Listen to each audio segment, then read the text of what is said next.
Hello, everyone, and welcome to Challenge Talk, part of the Geocache Talk Network. We broadcast live on the first Thursday of each month. Feel free to jump over to YouTube or Facebook to watch the broadcast live and join the wonderful and active chat room or listen to the entire show on your favorite podcast player. In this episode, we'll be chatting about the variety of badges and souvenirs available to show in your profile for completion of challenges and statistical accomplishments. We also have prizes to give away each show to our listeners. Between each show, be sure to email your Challenge Cache finds to challengetalkpodcast@gmail.com, and you could be a winner. And later in the show, we also play our special game exclusively for our live audience, the Wheel of Challenges.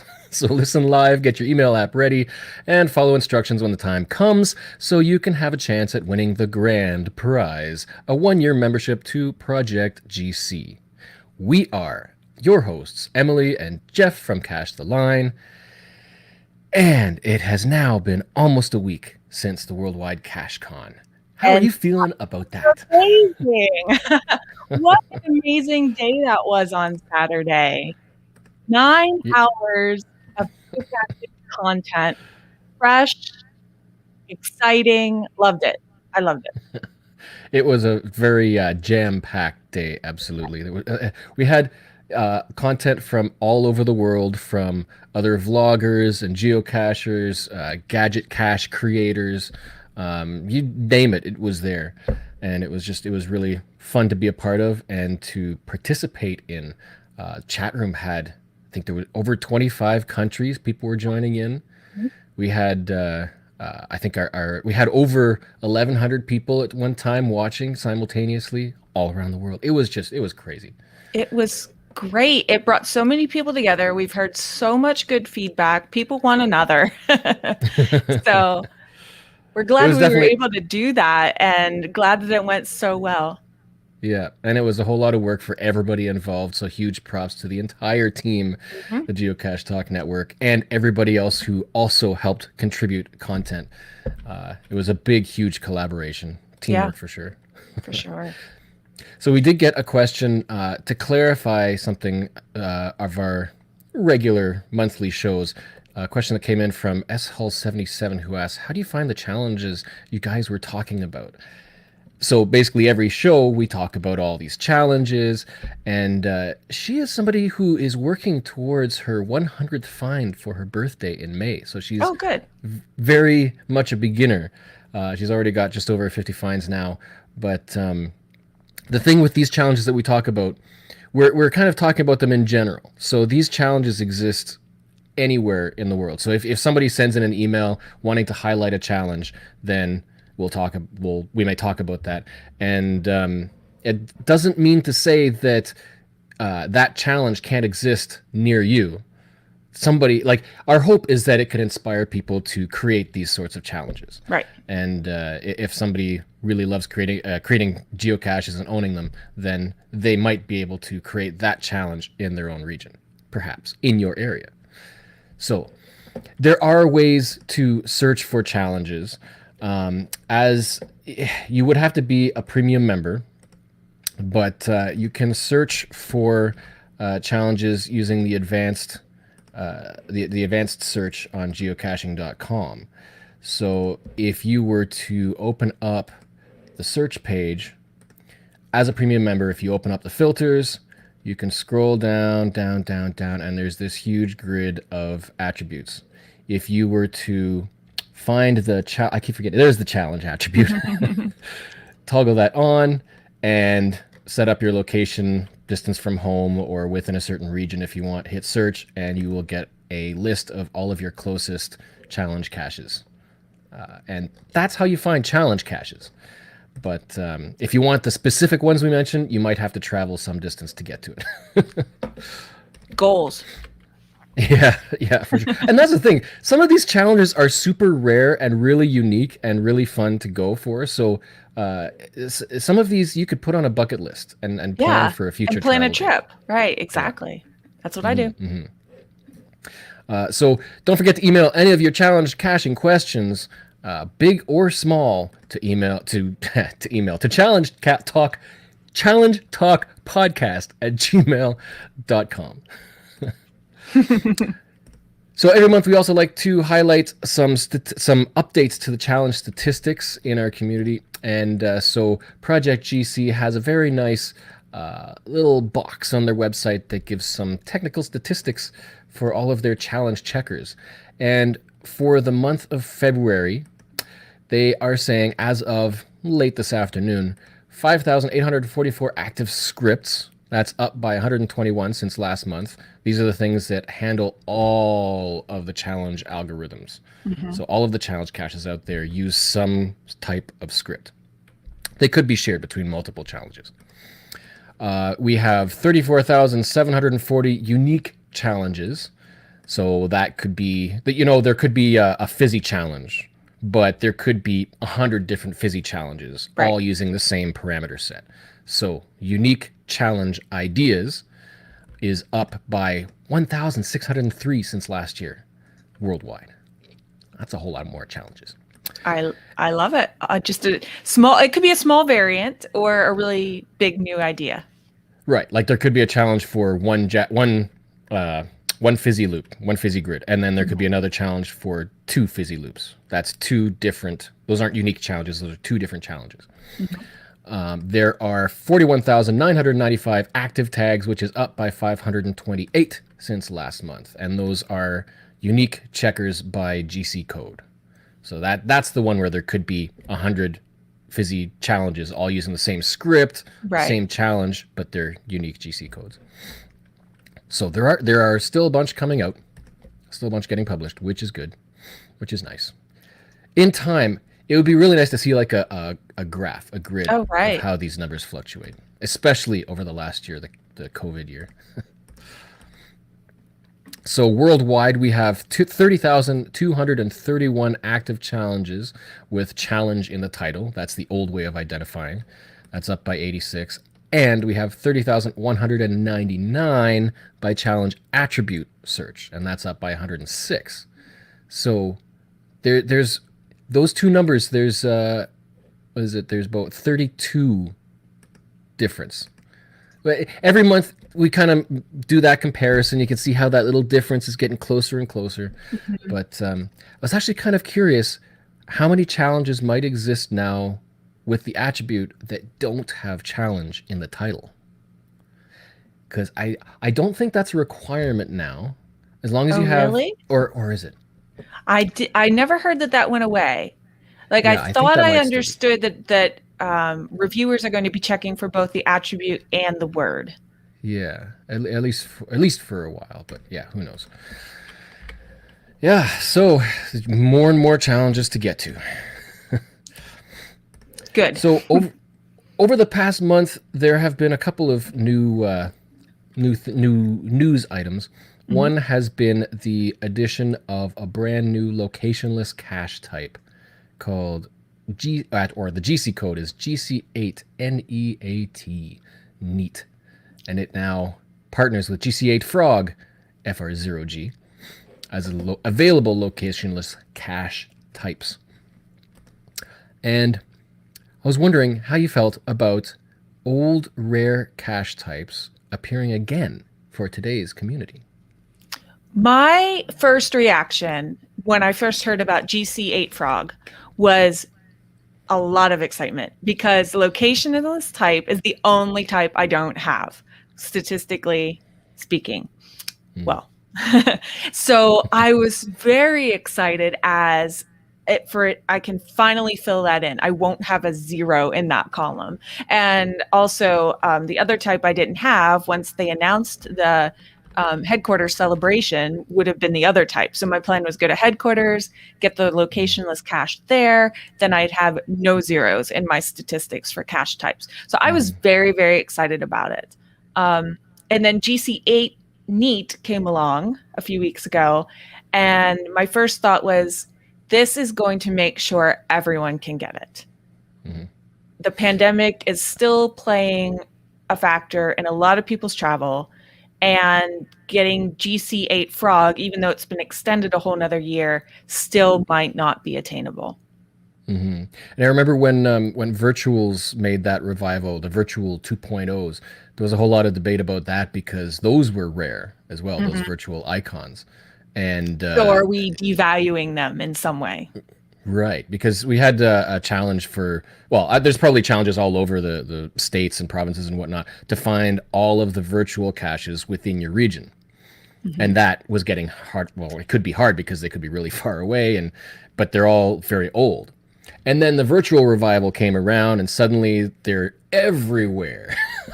And everybody who was like one or two away from qualifying for that challenge now, Much it's like bigger you pretty much challenge. start over. Yeah, exactly. So it bringing them back has an effect on some of those cache type challenges. Mhm. And you may or may not like that. So there's an upside and a downside, I think, to bringing back the old stuff. But I mean, ultimately, it's it's better for the community and not as fun for people who are very intense on True. on True. keeping There's a things. I can see it. A little bit of pride of being around since the beginning, having a very unique cache type that a large percentage of the current population does not have, and then all of a sudden everyone's going to have it. Mhm. So, yeah, that could be a bummer for some folks. Yeah, and the debate even came on for the ape cache when they brought back the Hmm. Seattle ape cache. Right.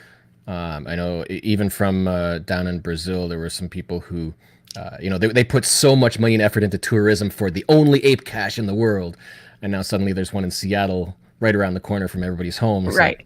like, but yeah, so it's a good idea. I like it, and I think because there's only two locationless, it's still super rare.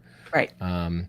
It could potentially have an effect for a lot of people on, say, their icons in a day challenge. Hmm. If they plan it well enough for megas or gigas, then that gives one more that they could get in Right. one day. Yeah, so that was an interesting update since last month. Yeah, I'm excited about it. I'm trying to figure out what I'm going to do beyond the average pick up trash. I want to make it special. It's a special opportunity, so I want to come up with a special idea. Right. Yeah. So this month's topic is all about badges and souvenirs that we can add to our profile.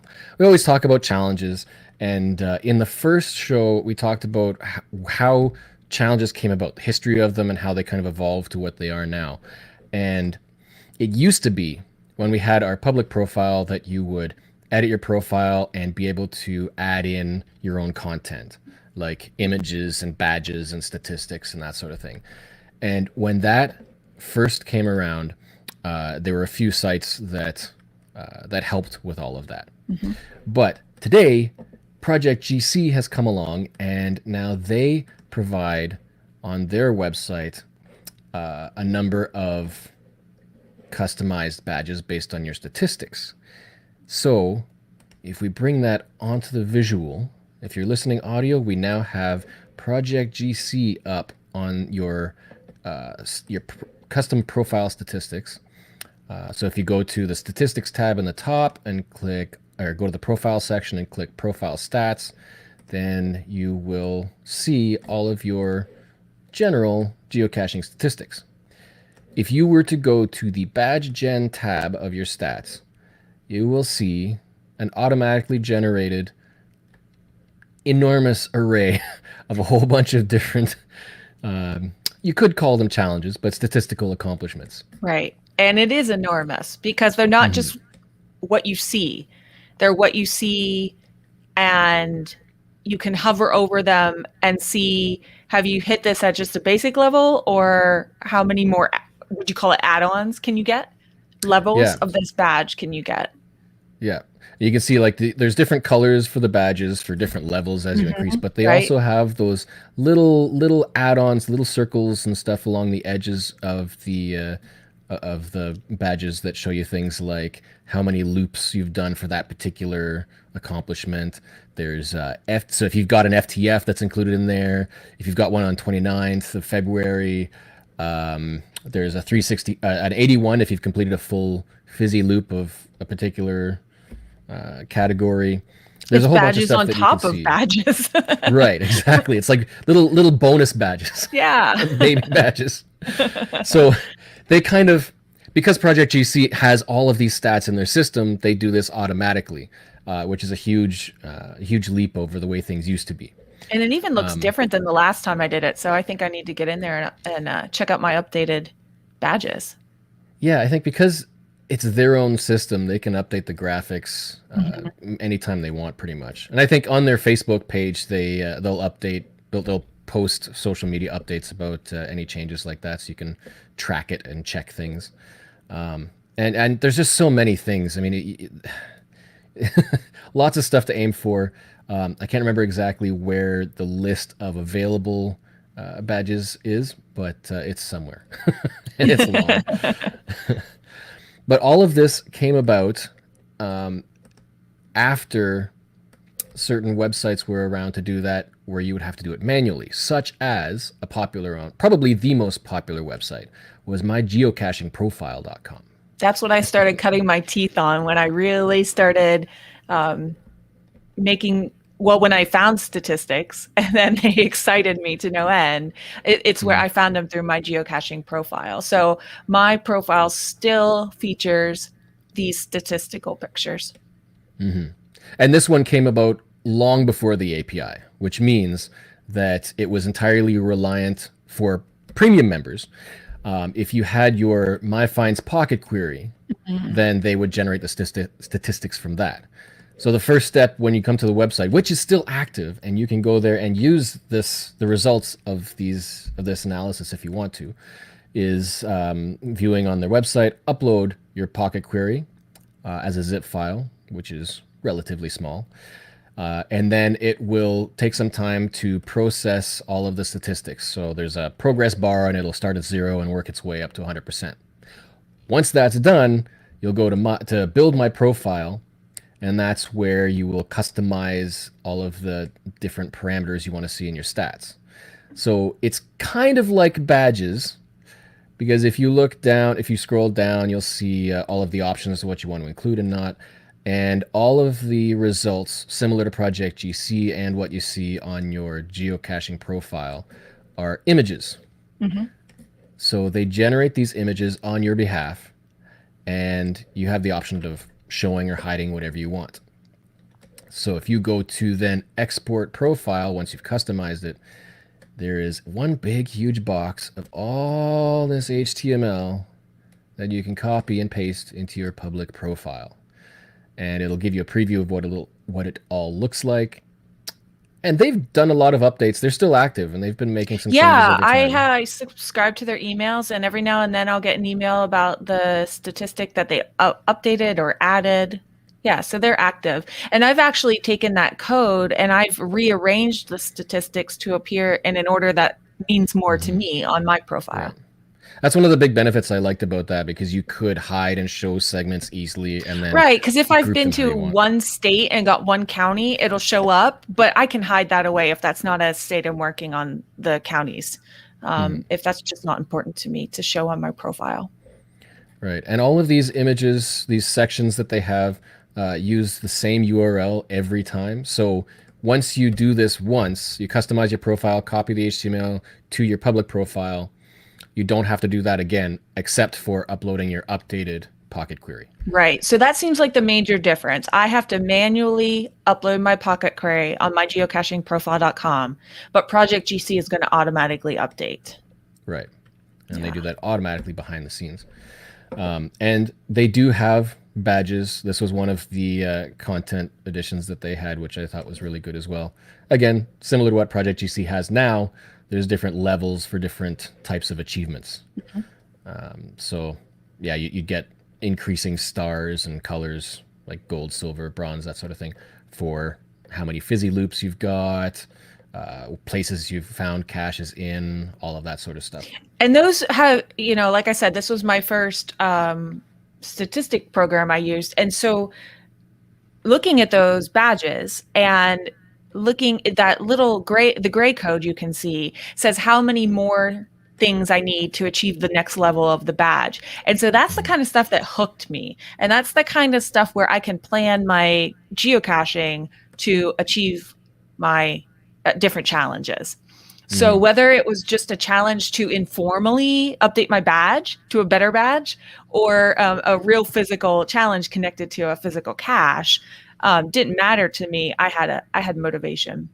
Yeah, that little insertion of your next stage Yeah. is a nice motivation to keep going. It's like you're so close. So that was my geocaching profile. So you can check that out if you want to.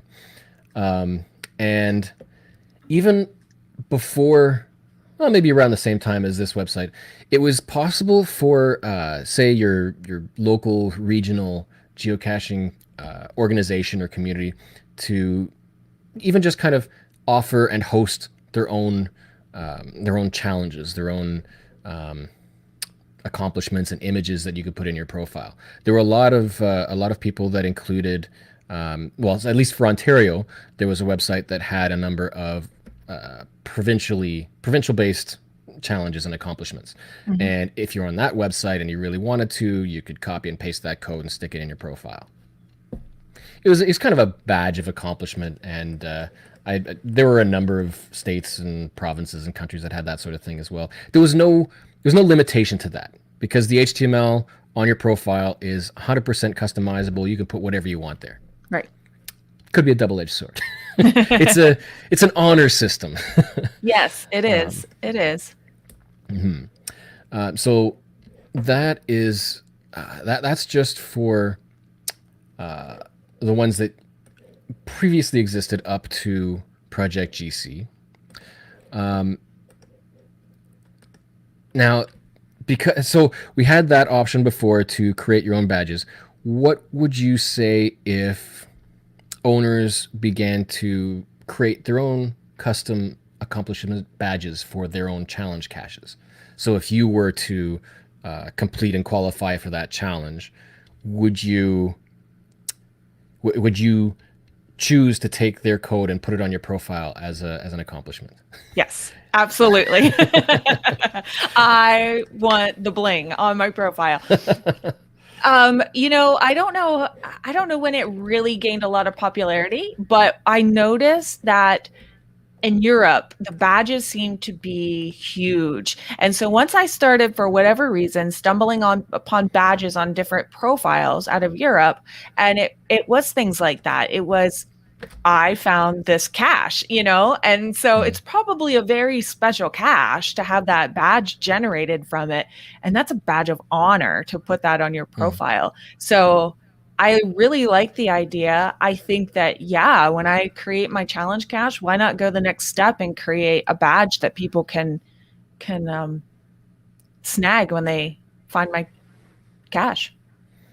Right. Like, and I think having the number of challenges in your area might have an effect on that, because if I were to think about it, if it were a fairly common challenge, then I probably wouldn't be like, oh yeah, I've got to put that on my profile. But if it was something very special and unique and rare, then I might be a lot more inclined to be like, okay, yes, I've earned that image to put on my profile. Right. Right. And I think most people would resonate with that. Some people would do it all. There's all types in this world. And so, even Groundspeak, I only have 2 badges officially from Groundspeak. And I don't know why they only gave badges at certain points for certain things. And they hardly ever come out. But those are very unique points in time where I remember, oh yeah, way back when they had this promotion. And so one of them is Haunted Hides, and one of them was Creation Celebration. And one that I don't have was it Maker Madness? Was that a special badge? So, I definitely remember something specific when I see those badges. But then they also have souvenirs. So there's a difference between badges and souvenirs. And, it gets, I guess, nuanced, if you will. Yeah. And if you were to look at your geocaching profile, let me just pull that up, your public profile, there is a tab for souvenirs. And if you view that, then it'll show you all the stuff that you've earned from officially from geocaching.com. Right. So essentially, those are All of the badges too. souvenirs. Yeah. So the issue with this is that it's just a list of everything. Right. There's been a lot of talk about having I've got plugins on my browser. Let me turn those off. There's been talk about how to sort those souvenirs, because right now it's just alphabetically, and sometimes their naming conventions were off. So you can't. It's really hard to group them and tell, especially for that 31 days of August of geocaching from August of 2013. Mixed in with a whole bunch of other things, your regional souvenirs and special events. It's all mixed together, and it's really hard to tell them apart. So what Project GC has done is, again, in your profile statistics, there is a tab for souvenirs. And when you go there, they have separated and grouped them out. So they've got them into country souvenirs, regional souvenirs, so provinces, states, countries, and unique events, so all those special dates and locations. Basically, they've grouped it a lot nicer to more easily find what you're looking for. So thanks to them for that. Yeah, I have liked scrolling through that feature on Project GC. So HQ, yeah, like you said, they provide the souvenirs, but also badges, and that's kind of a statistical accomplishment. And a while back, I kind of thought, wouldn't it be nice if HQ would provide souvenirs for things like statistical accomplishments, for things like fizzy loops and jazzmers, because effectively what these souvenirs are challenge accomplishments. Like those regional ones, we've got challenges that could say you've got to find caches in 20 states or 5 countries or something like that. Those souvenirs, those accomplishments are reflected in the souvenirs. So in a sense, each souvenir is a type of challenge. Even though it could be a very simple challenge. One cache in one state will get you a state souvenir. Yeah. So having a souvenir for something like a Jasmer loop might be nice. Now, obviously, people who've got like 100 fizzy grids or something like that there won't be a souvenir for every fizzy number. But then that's where Project GC comes in, because you've got different levels, different milestones of certain generic accomplishments. So you go from like bronze, silver, and gold medal for fizzy loops for certain amounts. So I think it'd be kind of neat if HQ would do something like that to some degree, even if it's just the most common ones, because at least then, people can look and say, yes, I've got 5,000 caches and I've got the souvenir for that. Or, 20 fizzy loops, and that's on there. Like, it would, in my opinion, I would love to see something like that. But, and I don't know, they may argue that, they have the most common statistics available on your profile without you having to do anything such as copy over HTML from any of those outside websites. So I don't know. I wonder if they would do it saying they already have the statistics visible. Right. Yeah, I mean, in a sense, that's true, because you can go to the souvenirs or to your statistics and just see your stats. It's not the same as a badge, though.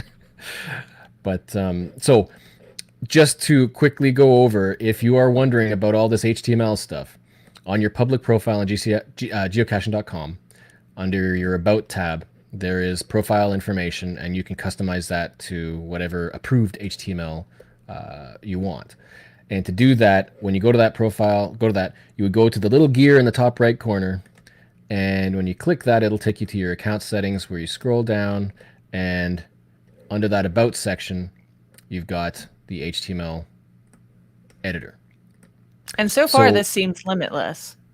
I don't think there's no maximum character count. remember that when I was updating the HTML from the other websites. So if you were to use, say, mygeocachingprofile.com, then that HTML is what you would copy into this box. So you'd make sure you're in the source view, not the HTML view, and paste it into this box, hit save, and you're done. Yeah. And then it's updated. And you can customize that to whatever you want. Personally, I've stopped updating it just because now all of the stats are they're just so detailed on Project GC. I just link over to the project directly over to the Project GC stats. But I was messing around this weekend on that HTML because I was adding the badge from Worldwide CacheCon. So that was a very simple. The HTML was provided, and I was able to insert that wherever I wanted in the middle of all those other statistical pictures. You know what? I'm actually going to do that right now because I haven't done that yet. Sounds good. So if you were to go to geocachetalk.com/WWCC-badge, it will take you to the travel bug that contains the instructions for adding the attended badge. Let's get that on display. So the little attended badge, there it is, that says you attended Worldwide CacheCon. Again, this is an honor system thing. Right. You can just block and copy the text for that image, go to your public profile, and insert it somewhere on that, in that HTML. Now, if you know, this is not an HTML tutorial, but if you know where to put it, then you can just paste it in there, and I won't play with it too much. Save the changes, and then when you go to your public profile, it will be visible on your profile right there. Yeah. And we have it set up so that, yeah, if you click it, it'll take you to the Worldwide CacheCon website. Maybe it'll happen again. We'll see. We'll see. Lots of stuff. Okay. So I need to insert this. I think we have a good idea for a career. Pizza Ninja needs a challenge cache motivational coach. Or Pizza Ninja, you could be the first challenge cache motivational coach. You can find the secret you're looking for and then really run with this. Who knows? That could be a new business proposition. You never Love know. it. Love it. Do it. Well, it's like a gym coach, right? It's like a fitness coach exactly. for challenges. It's a good idea. So the other question with if HQ were to implement something like souvenirs for statistical accomplishments, they would obviously be auto-generated, but I think if they would do something like that, it should be limited to either very common accomplishments like the Jasmer Fizzy, that sort of thing, or very rare and or very rare accomplishments, things that people can look forward to completing, right? Like visiting 20 countries or something like that. Yeah. And I think along the line of if you have created a really awesome destination cache, really desirable achievement type cache, and you have the ability to create a piece of artwork to go with it, I really like that idea. I would proudly display that. I think my biggest hurdle would be creating the artwork. I would have no idea how to do that. I'd have to pay someone. And a good idea for that as well is there's no reason why you couldn't enlist some help. Like if there's somebody who is an artist, they might see this as a good opportunity to get their work out to the public as well. Right. And I know that Groundspeak does that sort of thing when they bring in a new region souvenir. Like creating the artwork for that souvenir is a really big deal for them. Right, you're right. It's got to represent the country, represent the province, state, that sort of thing. So yeah, if you want to do that as a cache owner, then by all means, no reason not to. And you're not forcing people to put it in their profile. If they want to, they can. Right. But I think it would be more likely if it's something that they really want to show off. Yeah. Now we have another question. We mentioned the badges on Project GC, but what about the belts? Eric says the belts are a great motivator. Right. Now, I haven't looked at that for a long time. Where was where were those again? Was that wasn't Um, in the badges, was it? I just know that I've seen them Oh, under the yes. badges. Okay, that's all Yeah. I know. Yeah, there they are. So, yeah, we've got badges, and then when you work your way down, So there's only there one are belt? belts. Um,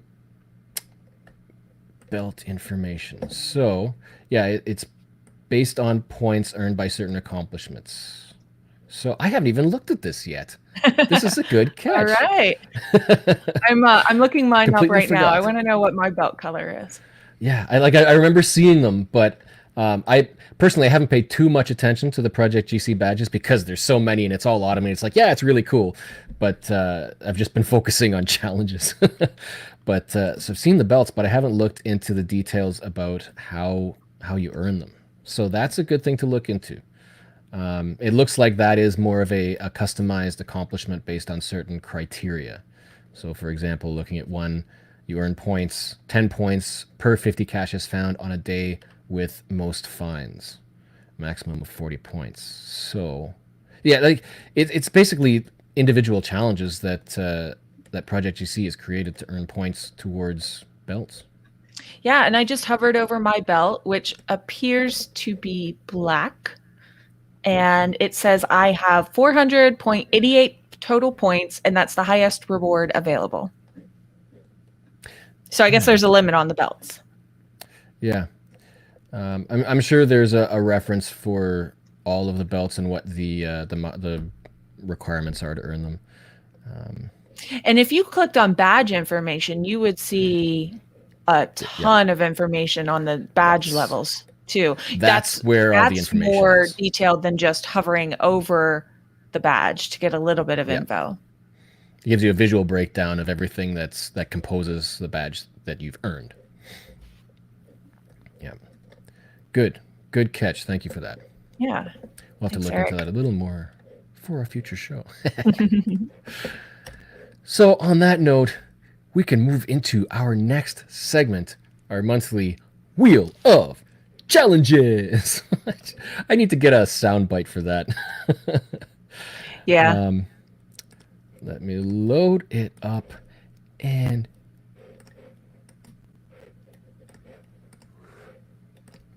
there it is, the Wheel of Challenges, where one live viewer each month will be selected to face off against the wheel and have a chance to win the grand prize, which is a 1-year membership to Project GC. And to enter, you only need to send an email to challengetalkpodcast@gmail.com with a subject containing "Spin Me," followed by your geocaching username and the answer to the following question. And the first verified user gets the wheel. Your profile will be checked live on Project GC, and if you qualify, you win. So remember, you have to have a valid GC username. So I think I can tell that all of our live viewers and chatters do. We've got dedicated people in our chat room. Oh yes, very active. It's great seeing those emails roll in. So here is your question for this month. We had some fun about this topic, our network. So the question is, how many hours long was the Worldwide Cache Con scheduled to run? There could be 2 answers coming in for this, but hopefully just one. Oh, I think I know what you mean by 2 answers. Is the community smarter than the rest of us in the network? So does that mean you'll accept one of 2 answers for this? Just one, the correct length. Okay. We've already got them rolling in, and they're the wrong answers. Oh no! Oh. All right.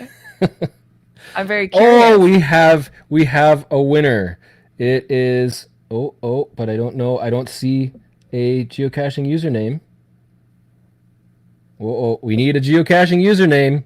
Oh, and we've got a first email with the correct answer and a caching name, and that is the Twonky. Woo!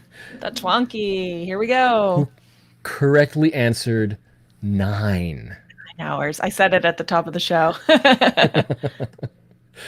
So the Twonky, you are facing off the wheel. Let's spin the wheel. Yeah, I was just going to do that too. Oh boy, you got a 5-star. But you know what? Knowing the Twonky, I've got confidence here.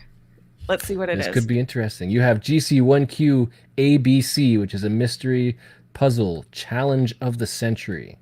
That cache, load that up, is a 5 difficulty, 5 terrain. It was placed in 2009, so it's pre-moratorium. And where is it? It is in Nevada, posted by Jacob Barlow. Numbers. We are fascinated by them. We love to celebrate milestones and goals of various numbers. 100 always seems to be a significant number that gives us a sense of accomplishment. To log a founder for this cache, in addition to finding the cache and signing the logbook, you must have found 100 mystery puzzle caches. I still laugh at this one. It's a 5-5, finding 100 puzzle caches. Yeah. I wonder. So, okay, Memphis Mafia says he's found it. So, Jesse, tell us, is it a 5 terrain in real life? Mm-hmm. So, we'll wait for his answer. That's a good question, because this, especially back down in 2009, a lot of these 5-5s were rated for the difficulty of the sum of accomplishments. Yeah. So and Jesse says, no, one. It should not be a 5. So with the plugin, because this is a pre-moratorium, there's no requirement. And before we go, the Twonky says he found his 1,524th today. So this is a technicality. So for verification purposes. So being a pre-moratorium, pre-moratorium challenge cache, there's no requirement to have the checker in the description. But with a little plugin in the browser, the Project GC plugin, they insert a little section that shows any available Project GC checker associated with that GC code. So in this case, there is one that has been connected to this listing. So if we go there, then what we should find, scrolling down to putting a profile name in, the Twonky, choose it, and run checker has qualified. I think we might switch that 5-5 out for something now. So congrats to the Twonky. He has won a 1-year membership to Project GC. Congratulations. And so our second little game that we love to play for our viewers is the monthly challengers, where we give a congratulatory shout out to listeners who email us proof of qualifying and logging, that's the key, a challenge cache since the last show. There's been a few questions for clarifications on that. So just to make sure that is clear, you do have to find and sign the challenge cache since the last show. We say over the last month because we have the first Thursday of the month, so pretty much it is since the last show. Find and sign the challenge cache. Not just sign it, but log a found it. So you have to qualify for the challenge and sign it. That's technically the full qualification. And that will enter you into the prize draw giveaway. And the prize now, for the last few months, has been a very special Challenge Talk Geocoin. Very you have it with you? Lovely coin. Yeah, I do have it. Look at that. He's so nice. And we now have the ability, I just love this. I love my new thing, to have a frame for all the challenge or Geocache Talk Network coins in a frame. A matching frame. I love this. 'Tis the thing of beauty. It is. So, of all of the emails that came in, we get them and we browse through them and try to pick out a few that we think are unique and interesting to show the public. Yeah, I love hearing what people have been up to, and I love hearing the uniqueness that's coming in year round. You guys don't let any season stop you from doing awesome things. Mm-hmm. And these are pre and post moratorium, so there's a huge variety of challenges. So the first one that has come in is from Runner Cacher. It is GC8Y0WP, the souvenir collecting challenge. How Skill. appropriate. Yeah. And I thought it was just appropriate for this month. You have to have in this one 175, not 75, 175 souvenirs. Okay. Wait, there. Yeah, this is too. No, the expert is 175. This one is 75. Okay, so this person has put out more than one challenge around Yeah. souvenirs. So this is a good example of a cache owner putting out like a bronze, silver, and gold level. Yeah. So there's 3 different caches, same idea, just hard, easy, different milestones. I like that. It gets you thinking and doing and having a local chance of a nice little accomplishment. Mm-hmm. And the souvenir challenges were, I think, I don't know if they were a lot more, but they were more popular before HQ started pumping out those souvenirs, those Right. I promotionals. can remember many years ago where I think it was 100 souvenir challenge cache that I ran across, and I quickly started counting, and I was like, "Oh, am I going to make it?" But now I would have no problem. I have so many souvenirs. And I've seen so many of these get archived because what used to be hard at 100 souvenirs is now super easy. Right. It's like you don't change the difficulty. You just got to archive and then publish a new one with a higher number. Yeah. So next up, we have one from Abe Wall, the Traveler Challenge. And that one is GC33Z05. Wait, nope, that's the start. That's the wrong one. No, let's say. Oh, wait, my captions are all wrong. Okay, it is the Star Chaser Trophy GC3888 and GC3ATNN. I can talk. I can spoke. Yeah. We're still tired from CacheCon. The Star Chaser Trophy Challenge. It is from 2012 by The Bride in Iowa. Currently, yes, it is Iowa. And in this case, you have to have a DT difficulty and terrain average above 2.0. I've seen a few of these. These are getting pretty common. Okay, so your personal average. Okay. Mm-hmm.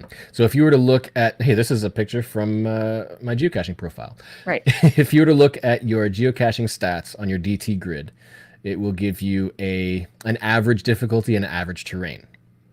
Those are the things that you're looking at. And I think a lot of people tend to focus.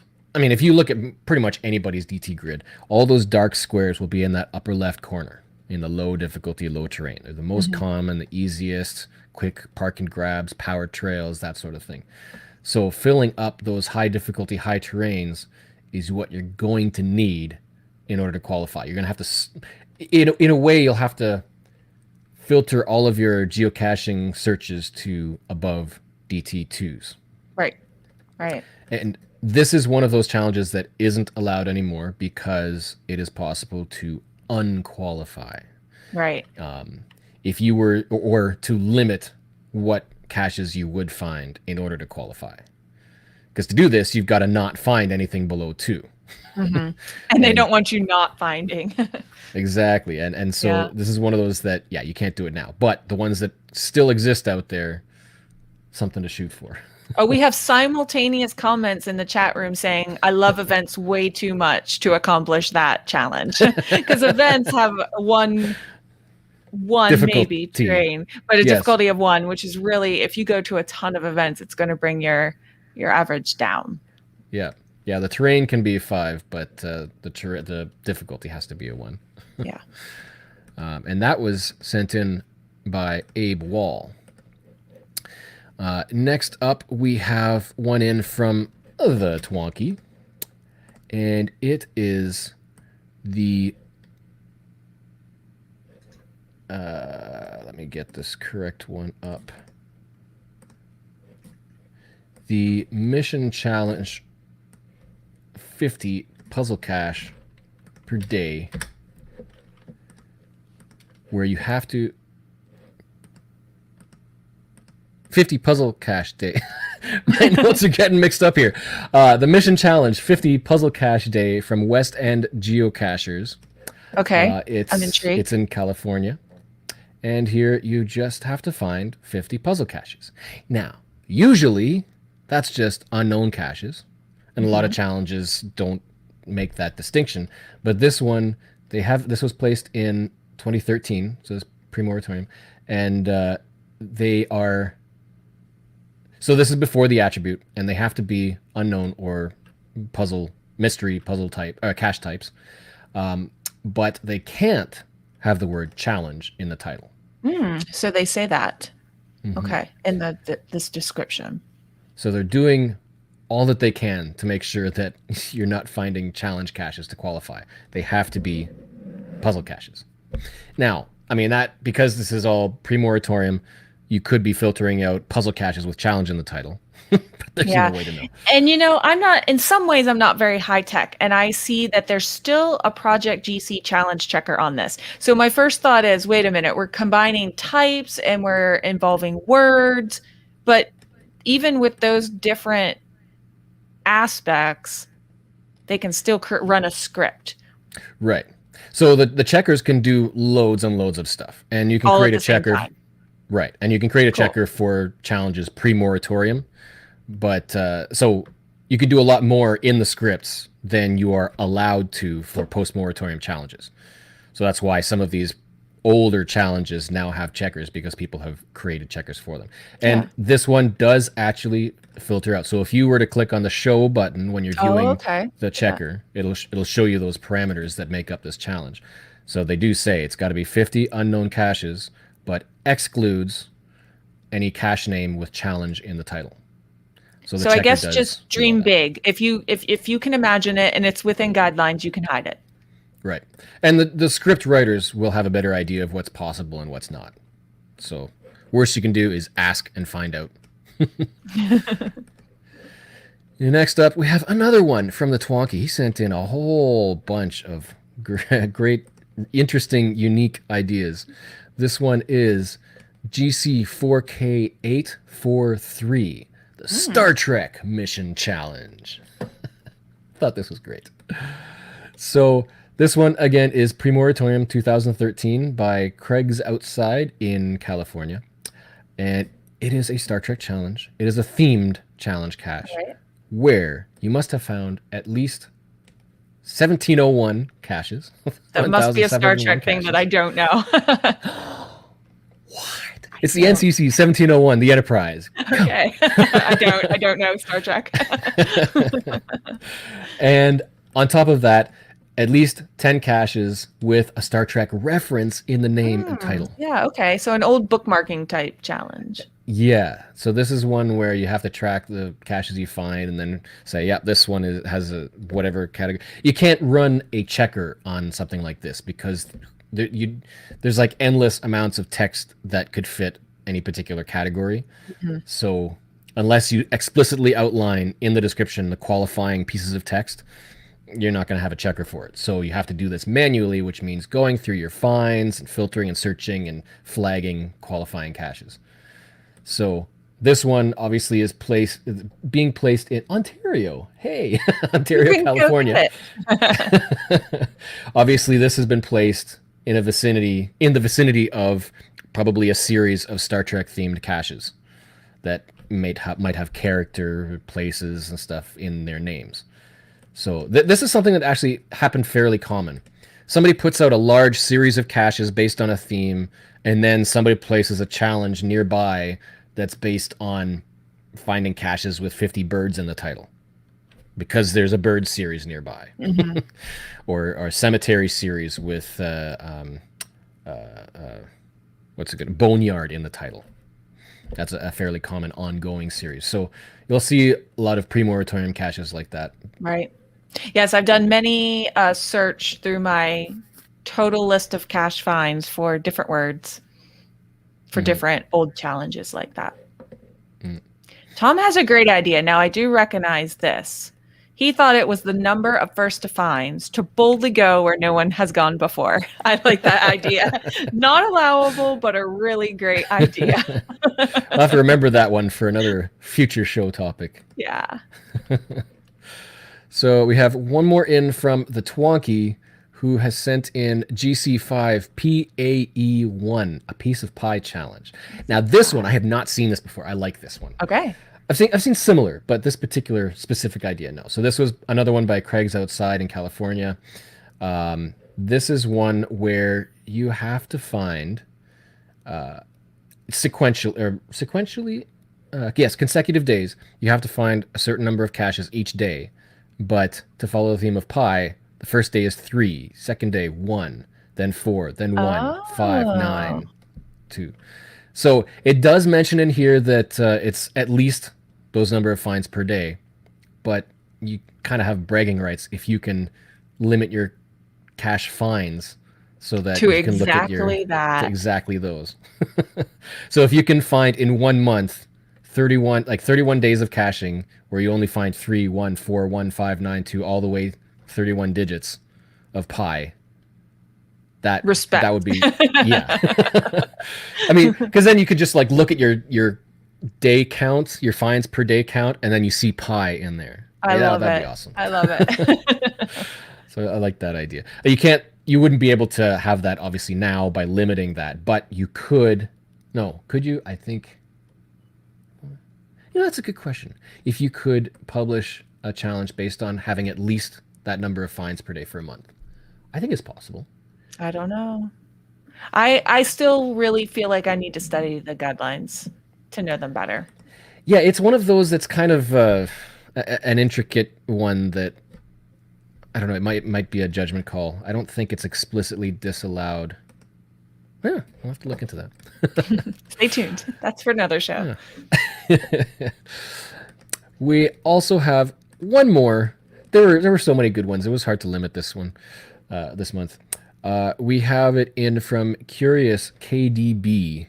It is GC47RZG by Sloth96, published in 2013, pre-moratorium in Massachusetts, and it is the dreaded Yankee is Lonely challenge. To complete the challenge, you need to collect 25 body parts to build your own mystery monster. Oh, I love this. Another find a word in the title cache.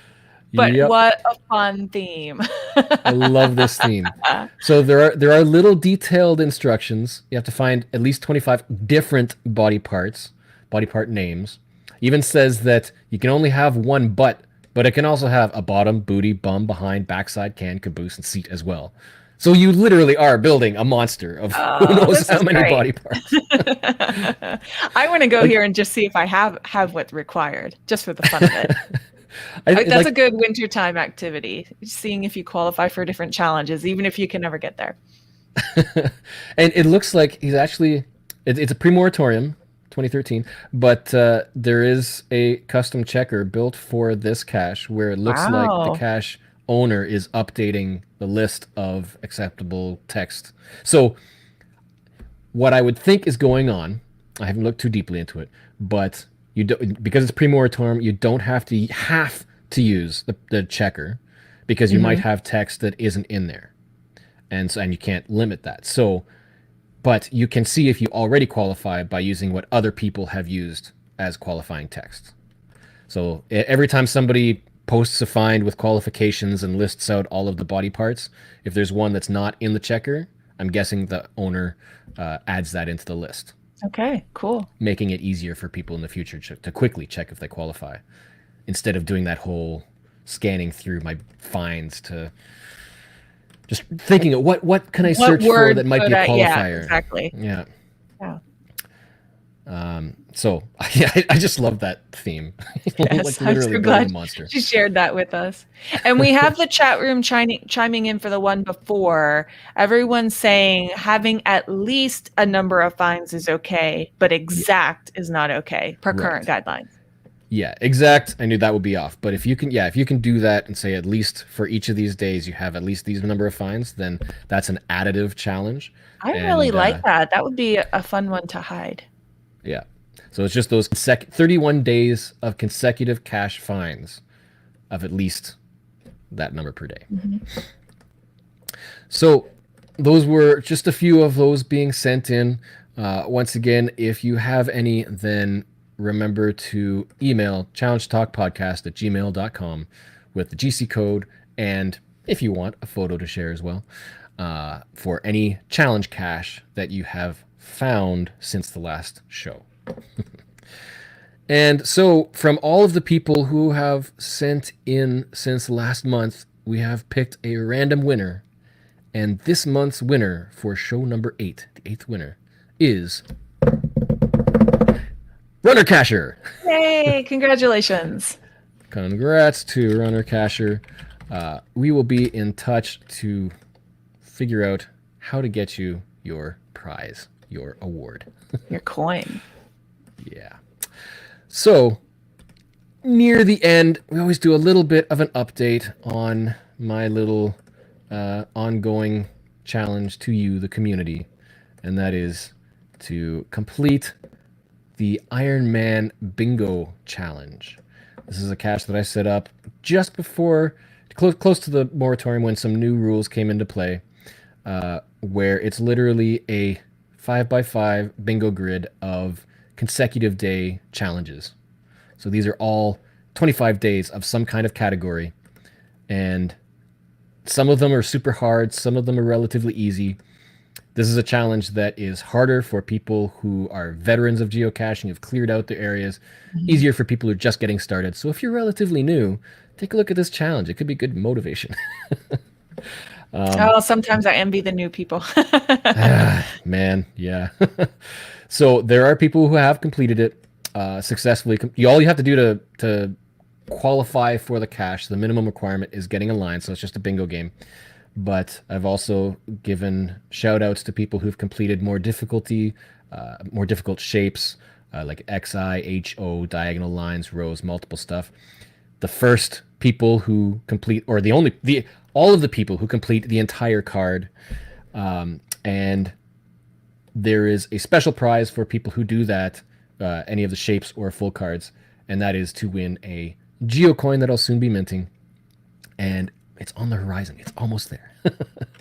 So I'm presenting this challenge to the public, to you guys who love challenges. You don't have to find this cache. This is just about qualifying for this bingo challenge. Right. It's old and rare. It cannot be published now, and I don't want to archive it. I just want to see more people working towards it. I still haven't qualified for it myself because this was published before the requirement that you had to qualify for your own challenge. For your own. Mm-hmm. So I'm still working towards it as well, which means huge props to people who have completed the entire card. Now, this would be a great challenge to have a badge for. This would be a badge. Well, there's of a honor. Geocoin. Well, sure.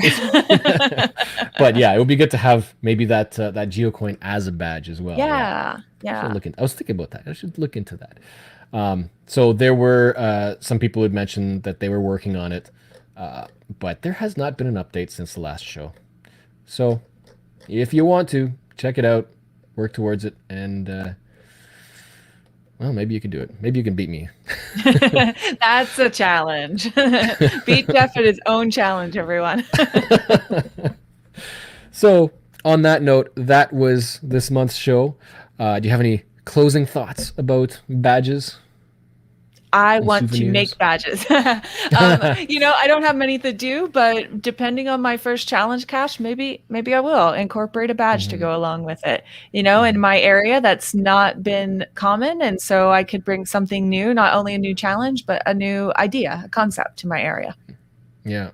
And in planning for this show, it's kind of made me think about the same thing. Like putting providing a special badge image for people who've completed this bingo challenge, and some of my other challenges could have them as well. Like, I never thought about that before, and it could be a fun little addition for people who want to do that sort of thing. So I probably will do that. So next show, as a reminder, every month, it's the first Thursday of the month. but that for March will be March 4th. So be sure to tune in then, and we'll find out what our topic for that month, for next month, will be. We're Stay tuned. almost coming up to April 1st, April Fools. Ooh. So, show notes for this episode will be posted to the description on the YouTube and other locations as well. So, check back for that if you want to see the GC codes and all that stuff. And on that note, we want to thank you for watching. Thanks to the chat room for tuning in and participating. And I guess until next month, just remember that it's not always about the numbers. It's about that challenge accepted. Challenge accepted. Let's get out there. Right. Yeah. Thank you, everybody, for tuning in. Have a good one. Good night. Good night.